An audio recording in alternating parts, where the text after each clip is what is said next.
مدینے میں آپ صلی اللہ علیہ وسلم کا پہلا دن۔ دوستو، کیا آپ امیجن کر سکتے ہیں کہ اتنی بڑی خوشی کے دن بھی مدینہ کے لوگوں میں ایک بات کا اختلاف ہوا۔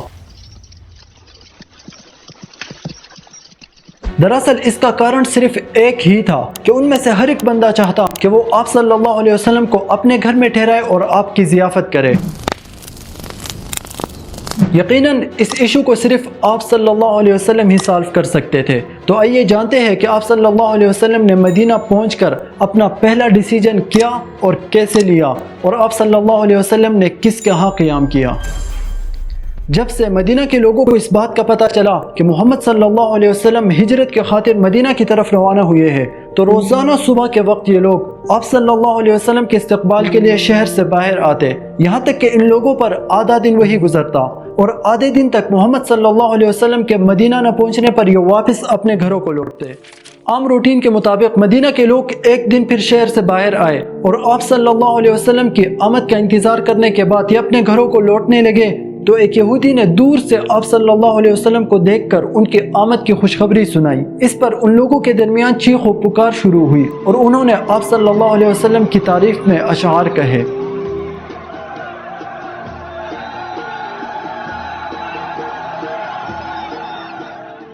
عورتیں آپ صلی اللہ علیہ وسلم کو دیکھنے کی خاطر اپنے گھروں کی چھتوں پر چڑھ گئی۔ بچوں نے آپ صلی اللہ علیہ وسلم کے نام مبارک کی صدا لگا کر مدینے کی گلیوں میں دوڑ لگائی، اور لوگوں نے دف بجا کر آپ صلی اللہ علیہ وسلم کا استقبال کیا۔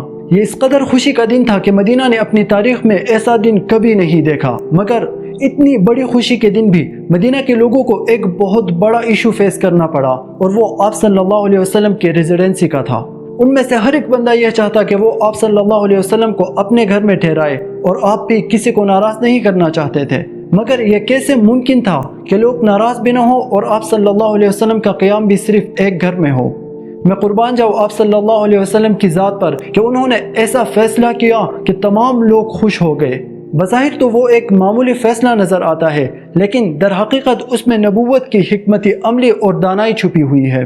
آپ صلی اللہ علیہ وسلم نے فرمایا، میرے اونٹنی کو آزاد چھوڑ دیا جائے، یہ جس گھر کے سامنے بھی بیٹھ گئی وہ میرا ٹھکانہ اور قیام گاہ ہوگا۔ آپ صلی اللہ علیہ وسلم اپنی اونٹنی پر سوار ہوئے اور اونٹنی آگے بڑھنے لگی۔ یہ اونٹنی جس گھر کو بھی کراس کر جاتی، اس گھر کے رہنے والے ناراض ہوتے اس بات سے کہ محمد صلی اللہ علیہ وسلم اب ہمارے گھر نہیں بلکہ کسی اور کے گھر قیام فرمائیں گے۔ لیکن آنے والے جتنے گھر ہوتے ان میں رہنے والوں کے دلوں میں امید پیدا ہوتی کہ شاید محمد صلی اللہ علیہ وسلم اب ہمارے ہاں قیام فرما لے۔